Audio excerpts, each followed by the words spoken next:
We veering away from boxing for a minute, a little bit longer, but we back talking about Super Bowl 52 prediction, which is going to be on NBC, 6 p.m. Eastern Standard Time, 3 Pacific. It's the Boxing Clinic and more. Y'all know we do more than boxing. And, check the links in the description if you want to donate. We got a lot of good things coming. Plan on making some trips out to some fights and trying to get y'all guys some raffle off some memorabilia and some stuff of that nature and get y'all guys some interviews. We here. It's the Eagles from Philadelphia, the Patriots from New England. And we seen this before a few years ago when McNabb and T.O. was doing their thing. And McNabb was throwing up in the huddle because he was nervous. And this time, this is a Super Bowl that at one point, a lot of people thought that it happened, but just with a different quarterback in Carson Wentz. And I think Carson Wentz not being there takes a lot away from this Super Bowl. I mean, I definitely don't have as much intrigue, and maybe as it get closer, we get more intrigued. But it's just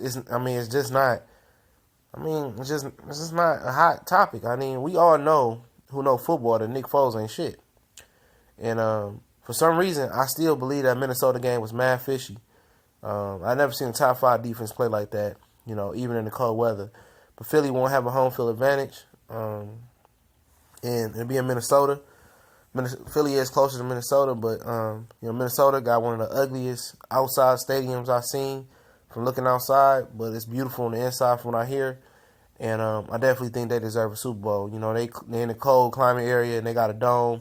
And one good thing about having a dome now, before I get into the prediction, when you're in a cold area, is that you potentially can get a Super Bowl now. Now they not just keeping it in the South. And they had a cold Super Bowl in New York, but that's New York, an outdoor without a dome. So it's a good thing about these guys getting dome. I went to Super Bowl in Indianapolis when Eli beat Tom Brady there. And I'm a big Tom Brady fan. If you know me, I'm a big Michigan U of M fan. But shout out to the cold weather areas that's getting Super Bowls. And it'll be good to see a Super Bowl in the elements, perfect Super Bowl with sunshine or stuff of that nature. I want to see a ice bowl, snow bowl one of these years. But, the NFL don't want that. But, it is what it is. Let's get into the prediction. Philly has a good defense. Good front seven. Good Brandon Graham, Fletcher Cox, Kendricks. The list goes on. Chris Long won the Super Bowl with the Patriots last year on their little miracle run at the end of the game. The weakness of Philly is the secondary, obviously. Ronald Darby. They got a couple other guys back there. The Mills character. Malcolm Jenkins is definitely the star in the secondary. He makes it work. He's like the Palomalo Ed Reed. He was converted a safety from corner coming out of Ohio State. And I never understood why New Orleans let him go. He was a pretty good player, and he's improved as a tackler. I remember they was talking about that earlier this year. And, he's a good player as well. Jim Schwartz, former Detroit Lions head coach, is the defensive coordinator and showing a lot of grit and determination, with that defense. And he's going to have them ready, and first thing that Philly has to do is get pressure up the middle. Up the middle is the quickest way to the quarterback, and Fletcher Cox is probably going to be the most valuable player on that defense along with Malcolm Jenkins, especially up front, because he has to get pressure on Mr. Tom Brady. And you have to do that with four rushers. And Fletcher Cox coming up the middle is going to be very, very key. Graham coming off the outside and Kendricks. And it's going to be interesting to see how these guys play Gronkowski.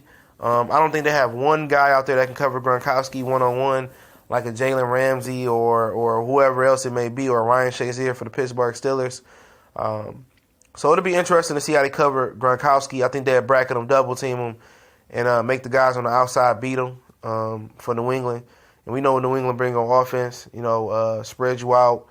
A lot of rub pick combinations. A lot of high name receivers, so you won't jam them off the line, so you can't get your hands on them, so they get free releases.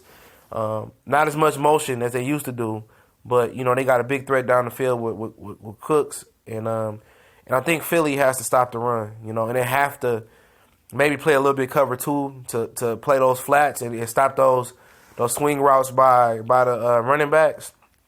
But I think they got to mix up coverages. And what they got, what works, they need to stick with it. Unlike Jacksonville was doing man, and when they got up, they went to zone and got torched. And I think Philly needs to just continue to mix it up. Don't let the running backs be a factor. Make Brady kind of throw it downfield and kind of hit the receivers when you get that 5-yard amnesty right there. And I just think they front seven, the Fletcher Cox got to get pressure. Pressure. Don't be scared to blitz sometimes. I think they can't be scared to blitz, but don't make it be blitz happy. Be who you are, but kind of make adjustments and kind of have some tricks in the back half. But I think the perfect game plan for Philly is obviously stopping the run game and getting pressure on Brady and stopping those running backs from being effective in those flats. And Philly got their linebackers that can run and cover those running backs as well. So that's something they favor. In New England offensively, I think Gronkowski feed the beast. If they double Gronkowski, I think Chris Hogan or Danny Amendola is going to have a huge game, in my opinion.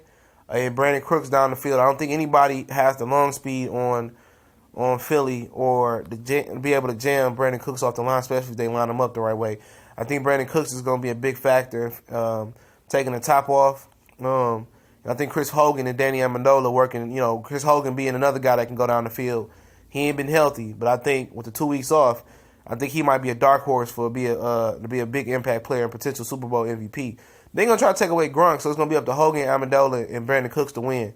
And they're going to try to take away Gronk and those running backs and make Brady trying to throw downfield a little bit more. They got to take away the short stuff for Philly, but make Brady throw downfield and let their front seven, Fletcher Cox, do their thing. But New England on defense, they're not as talented. I mean, it's not the camaraderie. They starting to gel on defense. But if I'm Philly, I do some of those creative plays they've been doing. I keep taking shots downfield with Nick Foles. You got to worry about the weather being an issue. Alshon Jeffries, is a good corner. Very athletic, very fast. Torrey Smith is another guy that can take the top off. Nelson Aguilar, I think, is going to be huge for them. I think they got to get the ball in his hands about 10 times.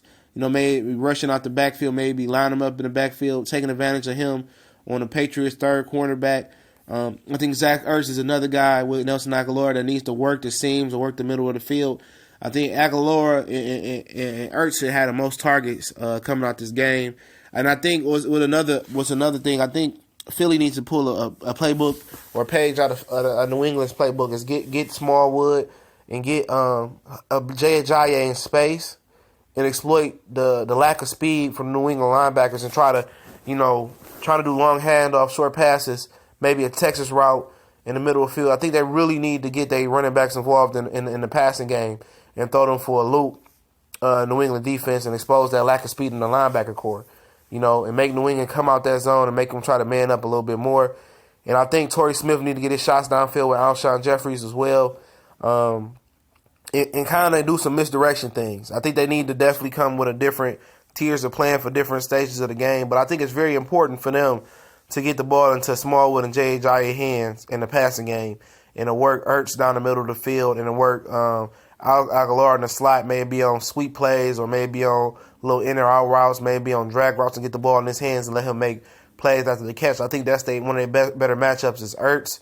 The running backs out the backfield in the receiving game is Ajayi, Smallwood, and I think Nelson Aguilar in the slot. That's a great matchup for them. And, Nick Foles, let's see if he can continue to be good. It seems like they broke down film and they see what he's strong at. But at the end of the day, I got to go with Brady. I know Philadelphia defense is good, but if Jacksonville defense is way better than Philly, at the end of the day, Tom Brady get a chance to rest that hand and do his thing. So I believe New England's going to win this game 31-20 over Philly. I don't think it's going to be close. I don't think it's going to be a great game. But if Nick Foles is able to do what I said, I think Philly could steal the game. And if Philly able to do that blueprint that I said on defense and offense, I think that's what it is. But I just trust New England. I trust Bill Belichick. I trust Tom Brady. I trust him to make more plays. And I think the Super Bowl MVP is going to be, I don't know. I'm going to say Brady, but I think a dark horse is Cooks or Chris Hogan. But we gone.